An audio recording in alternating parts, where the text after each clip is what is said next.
RCN. Le son de la différence. Bonjour à toutes et à tous, vous êtes sur RCN et vous écoutez Biodiversité, votre émission consacrée à l'écologie que j'anime un jeudi sur deux de midi à 12h30. Et aujourd'hui, on est avec Samuel Collin du Florin. On va parler d'organismes locaux, éco-responsables et solidaires, de l'impact de la consommation et d'engagement citoyen. Midi 30, Biodiversité sur RCN, Margot Gross. Salut Samuel, comment ça va ? Bonjour Margot, ça va très bien, je te remercie. C'est pas la première fois que tu viens dans nos locaux, tu fais maintenant partie des habitués, on peut dire ça. En tout cas, on est très content de te recevoir aujourd'hui à RCN. Eh bien, merci pour l'accueil. Alors dis-moi, qu'est-ce que c'est le Florin ?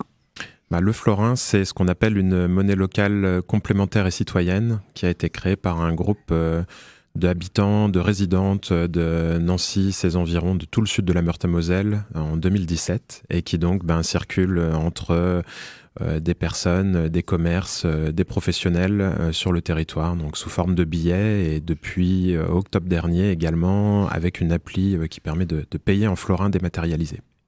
C'est aussi une association, c'est ça à la base ? Oui, tout à fait. On a commencé en 2015 par créer une association qui visait à lancer le florin et qui s'est transformée depuis que la monnaie circule sur le territoire en une association qui gère ça et qui est composée majoritairement de bénévoles, mais on a également 2 salariés qui nous apportent beaucoup d'aide dans ce qu'on fait.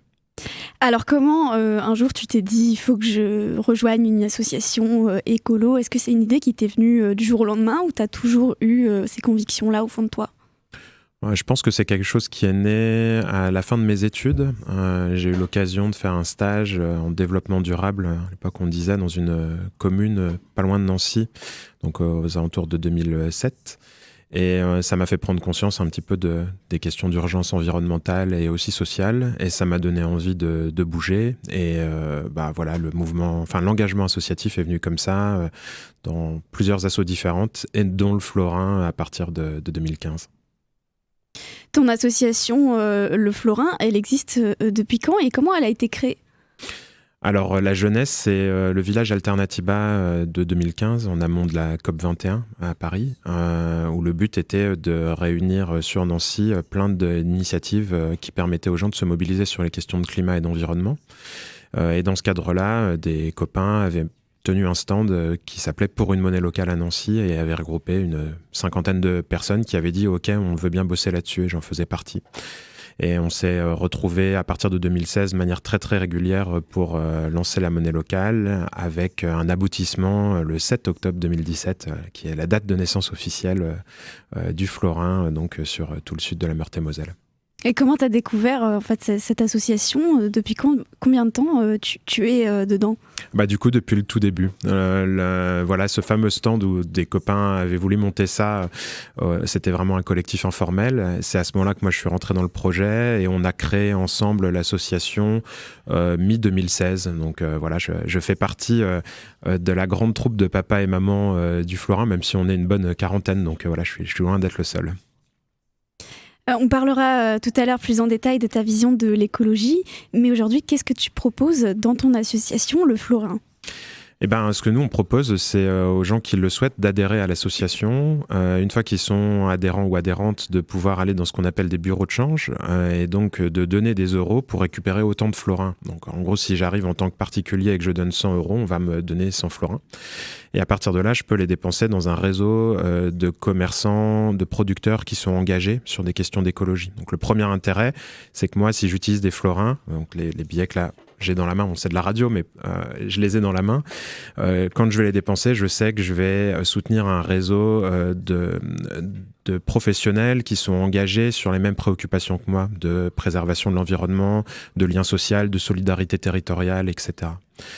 Souvent, quand on dit ça et qu'on suggère aux gens de faire ça, ils nous disent « Mais pourquoi vous n'avez pas juste fait un annuaire sur comment consommer éthique sur les environs ?» Et nous, on explique qu'il y a un deuxième effet qui est hyper important, qui est que quand je vais payer en florins, ce commerçant chez qui je vais aller faire ses dépenses va lui-même se retrouver avec des florins dans les mains et va devoir ensuite trouver où les dépenser.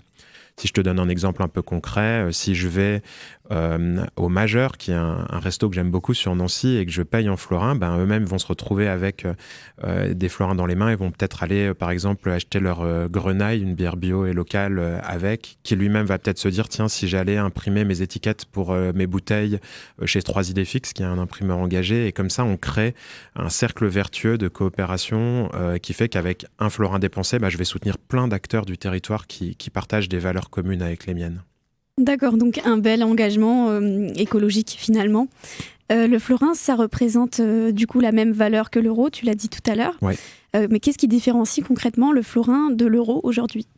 Du coup, c'est principalement cet effet-là, qui est donc ce que nous on appelle le cercle vertueux, le fait que quand je dépense en euros chez un commerçant, même si c'est un commerçant engagé, il va lui-même poser ses euros à la banque. Et en posant ses euros à la banque, je sais pas moi ce que la banque va en faire. Et ce qui est probable en fait, c'est qu'elle va l'utiliser sur les marchés boursiers, financiers pour faire fructifier cet argent. Et donc moi, j'ai aucun pouvoir dessus. Si je fais la même chose avec mon florin, ce florin va rester dans l'économie réelle grâce au cercle vertueux que j'ai présenté juste avant. Et ça va avoir un deuxième effet positif, qui est que la loi, nous, en tant qu'association qui régit des monnaies locales, nous impose de garder un compte bloqué sur lequel on a le même valeur en euros que les florins qui circulent. En ce moment, on a 180 000 florins en circulation, je crois, à peu près. Donc, on a 180 000 euros qui sont sur un compte bloqué, ce qui permet, si on s'arrête demain, de rembourser tous les gens qui pourront nous ramener les florins et on pourra leur rendre les euros. Et nous, ce compte, on a décidé aussi d'en faire quelque chose d'utile pour le territoire. Et donc, on a un partenariat avec la structure financière qui gère le compte, qui s'engage à prêter cet argent aux acteurs professionnels du réseau. Ce qui fait qu'en plus, on va aussi pouvoir les soutenir en facilitant l'accès à des emprunts qui vont leur permettre d'investir et de développer leur activité. Et ça, c'est une part qui est très, très importante quand des projets se lancent, quoi. D'avoir accès à des financements qui vont leur permettre de grandir, d'acheter du matériel, qui vont leur permettre de se développer dans de bonnes conditions. Pour utiliser la monnaie du florin, tu nous l'as dit, il faut aller dans un bureau de change. Comment ça marche exactement ? Comment ça se passe en fait pour convertir les euros en florins ? Il suffit effectivement d'être dans un bureau de change. La liste des bureaux de change est disponible sur www.florin.fr, très simplement. Il y en a un petit peu partout sur Nancy, Toul, Pont-à-Mousson, Lunéville et un peu dans nos campagnes. Et donc je rentre dans un bureau de change, par exemple. Moi j'aime bien aller à Vététique, rue Saint-Dizier à Nancy, c'est pas loin de chez moi. Je dis que je souhaiterais échanger des euros contre des florins. On va me faire adhérer à l'association si c'est pas déjà fait. Et ensuite, je vais pouvoir donner soit du liquide, soit un chèque, et on va me donner le même montant. Maintenant, je peux également télécharger l'application sur mon smartphone. Donc, tout est expliqué aussi sur notre site internet. Et là, dans ce cas-là, je vais faire un virement et je vais recevoir un virement équivalent en florins en numérique, comme on dit, en florins numériques sur mon téléphone, que je pourrai ensuite utiliser pour payer par virement. Dans un instant, Samuel, tu restes avec nous sur RCN et on parlera un petit peu plus de toi, de ta vision de l'écologie et comment tu l'appliques dans ton association. Mais tout de suite, on écoute Aloe Black, I Need a Dollar.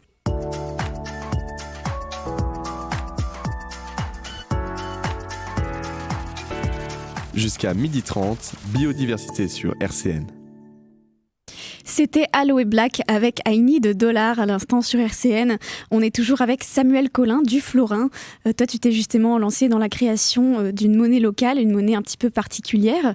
Elle participe à relocaliser l'économie. Vous êtes à peu près une trentaine de personnes à gérer cette association sur le secteur du Grand Nancy, si je ne me trompe pas. Ouais, c'est juste un secteur qui est un peu plus large, c'est vraiment tout le sud de la Meurthe-et-Moselle. Donc, d'accord, ok. Tout le Pont-à-Mousson, toutes les campagnes autour, Lunéville, etc., etc. D'accord. C'est quoi à peu près la moyenne d'âge des membres qui forment l'ensemble de l'asso ? Est-ce qu'il y a plus des jeunes ? Est-ce que c'est plutôt des personnes un peu plus âgées ? Parce qu'on sait que la jeunesse s'investit de plus en plus tous les jours dans la cause, par exemple, du climat, de l'écologie. On l'a vu avec Greta Thunberg. Mais est-ce que tu vois beaucoup de jeunes dans l'association Le Florin ?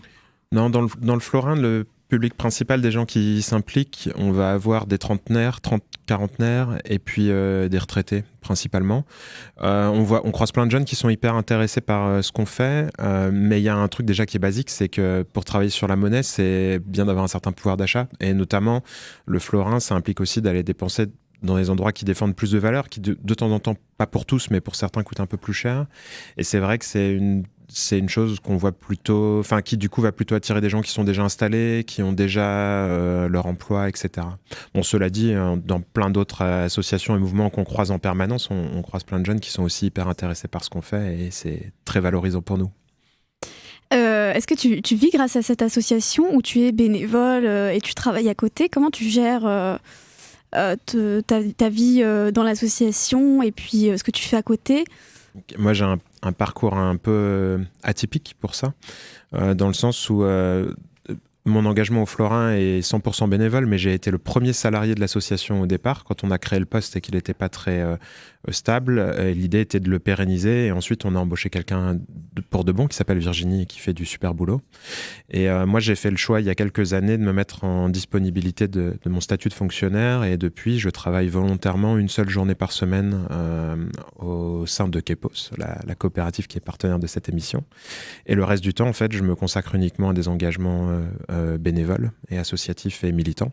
Et ça je le dois à cette situation en grande partie à ma compagne qui elle travaille à temps plein et du coup fait bouillir la marmite et envers qui je suis très très reconnaissant de me libérer beaucoup de temps pour tous ces engagements qui me tiennent à cœur, quoi. Tu nous disais tout à l'heure que tu avais fait un stage justement dans le milieu un petit peu de l'écologie. Quel a été ton parcours professionnel, tes études pour en arriver à t'engager aujourd'hui dans cette association? Là aussi, moi, c'est une situation très atypique puisque j'ai fait une école de commerce et en fait, j'ai rencontré dans le cadre de l'école de commerce un de nos intervenants, prof, qui était aussi élu sur la mairie qui m'a ensuite fait faire mon stage de fin d'études. Rapidement, en m'investissant sur ces questions d'écologie, de développement territorial, je me suis rendu compte que les métiers auxquels l'école de commerce m'avait préparé n'étaient pas ceux qui m'intéressaient. Et donc, j'ai passé rapidement les concours pour devenir fonctionnaire territorial. J'ai été fonctionnaire pendant une dizaine d'années, un peu plus. Et parallèlement, on a commencé avec ma compagne donc, à s'engager dans énormément d'associations, de mouvements militants différents.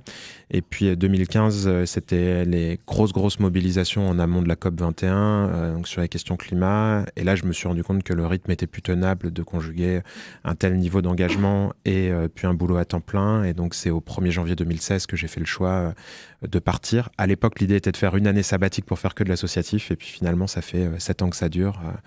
Et pour l'instant, je ne regrette toujours pas. Donc, je continue à avoir divers engagements. Et le fait d'avoir beaucoup de temps, ça fait que je m'implique dans beaucoup de projets, un peu au coup de cœur, en fonction des choses qui font envie à un moment ou à un autre.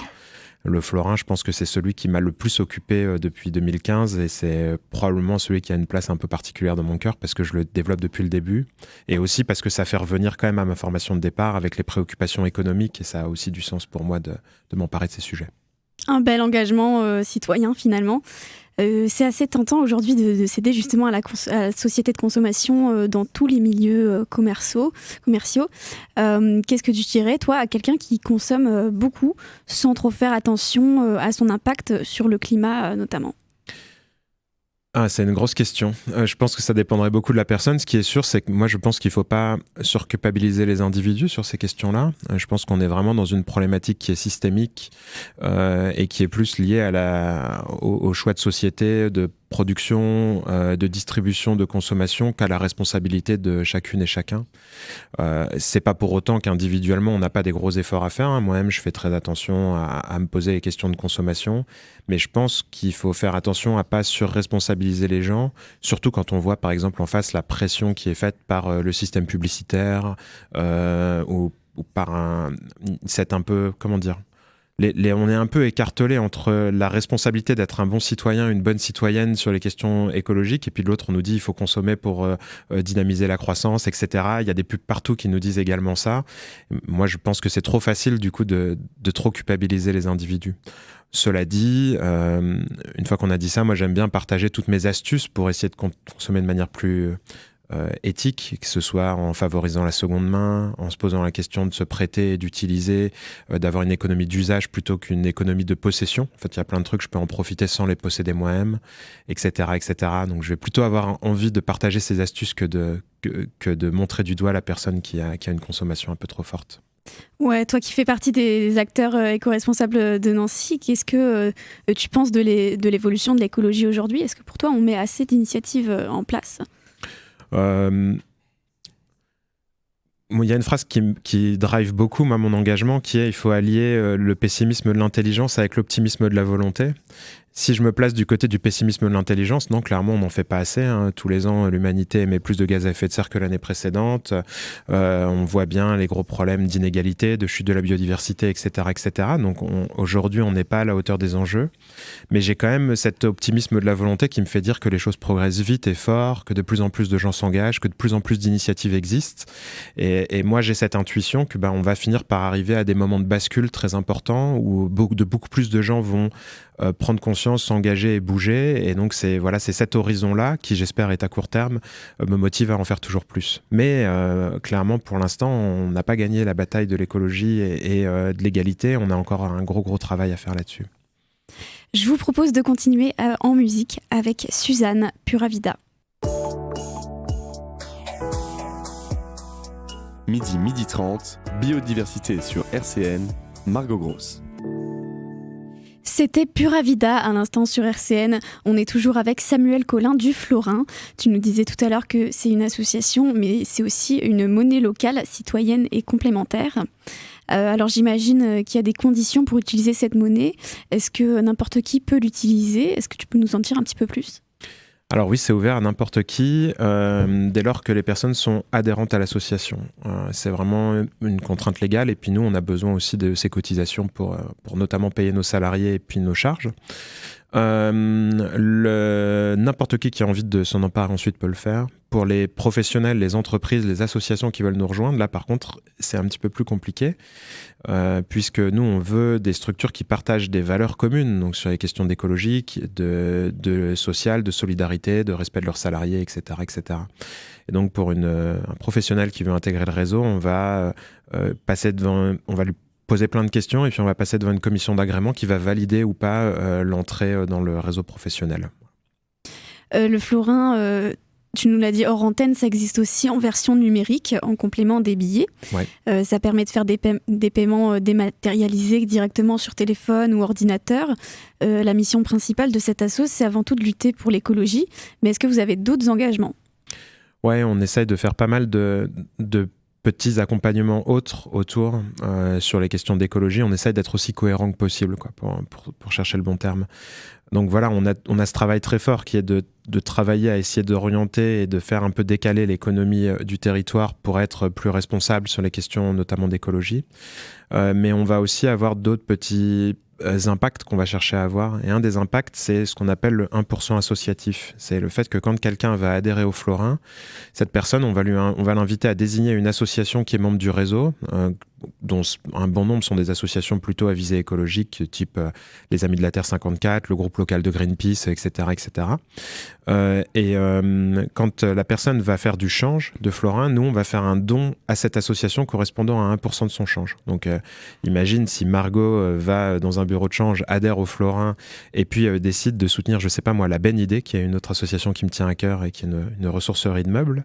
À chaque fois que tu vas aller ensuite changer des euros en Florin, si tu changes 100 euros, nous on va te donner 100 florins, et en plus on va donner un florin à l'association de ton choix, donc la Ben Idée, pour l'aider à se développer. Donc c'est aussi une manière pour nous de soutenir le tissu associatif local, et puis d'inciter les personnes qui utilisent le florin à l'utiliser de manière assez régulière, quoi. Quand on est une association, justement, c'est pas facile de se créer de la visibilité. Comment vous faites, vous, dans ton association, pour vous faire connaître votre organisme aux gens ?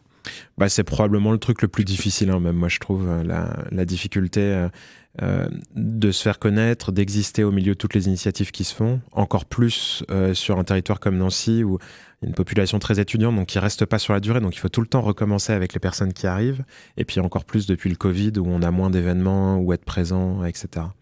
Cela dit, on essaie de faire feu de tout bois, donc dès qu'on est invité dans un média comme RCN, on est très content de venir et puis de se faire connaître par ce biais-là. On fait régulièrement des événements pour se faire connaître, on participe et on tient des stands un peu partout où on le peut, et puis on compte aussi énormément sur le bouche à oreille. Donc voilà, il y a cette volonté que les gens qui utilisent le Florin les fassent connaître autour d'eux. Souvent quand on arrive dans un commerce et puis qu'on paye avec ses petits billets, ça attire l'œil, donc c'est souvent l'occasion de discuter avec les gens autour de nous. Voilà, c'est beaucoup cette diffusion-là qui fonctionne principalement. On arrive déjà presque à la fin de cette émission. Pour terminer, j'ai envie de te poser une dernière question, peut-être une autre si on a le temps encore. Mais qu'est-ce qui manque aujourd'hui à l'association Le Florin pour se développer encore plus ? Aujourd'hui, on a vraiment, je pense, la plupart des outils. Ça manquait pendant longtemps de ne pas avoir le florin numérique et donc depuis octobre, c'est en place. Ça permet aux gens qui n'ont plus trop l'habitude de payer en liquide d'avoir un moyen de payer en florin. Maintenant, principal chose qu'il faut que nous on arrive à créer, c'est un effet positif où de plus en plus de gens l'utilisent, ce qui fait que ça donnera de plus en plus envie à des commerces de se lancer dedans, de faire évoluer leurs pratiques pour pouvoir l'utiliser, ce qui donnera de plus en plus envie à des gens de l'utiliser. Il y a vraiment ce cercle vertueux qu'il faut qu'on arrive à créer. Donc si les gens qui nous écoutent ont envie de soutenir le florin, la manière la plus efficace de le faire, c'est d'adhérer au florin et de l'utiliser dans sa consommation quotidienne. La deuxième chose, c'est qu'on a toujours besoin de forces vives en plus. Donc, si des gens ont envie de bénévoler avec une équipe hyper sympa, n'hésitez surtout pas à nous contacter et à nous rejoindre. On saura quoi vous faire avec nous dans la joie et la bonne humeur.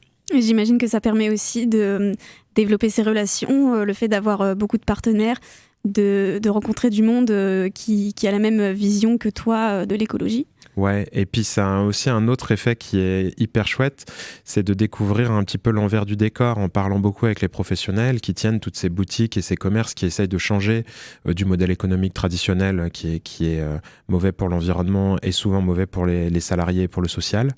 Et ben ça nous permet aussi de mieux comprendre comment marche une entreprise, de discuter avec eux, leurs problématiques, les problématiques pour se développer, etc., etc. Et ça, c'est aussi très riche comme découverte. Merci beaucoup Samuel, on est très content de t'avoir reçu dans nos locaux, c'était un plaisir. On peut te retrouver directement sur tes réseaux sociaux Samuel Collin et sur les pages Facebook et Instagram Le Florin. On le rappelle, si vous faites partie d'un commerce de proximité, si vous êtes une entreprise, si vous exercez une profession libérale ou encore si vous êtes dans une association ou si vous faites partie d'une collectivité territoriale, vous pouvez adhérer à l'association Le Florin et adopter sa monnaie comme mode de paiement. Et si vous êtes un particulier, vous pouvez également adhérer à cette association pour soutenir des prestataires qui s'engagent, eux, dans une démarche écologique, locale, humaine et citoyenne. Merci de nous avoir écoutés. Rendez-vous jeudi dans 2 semaines de midi à 12h30 pour la prochaine émission.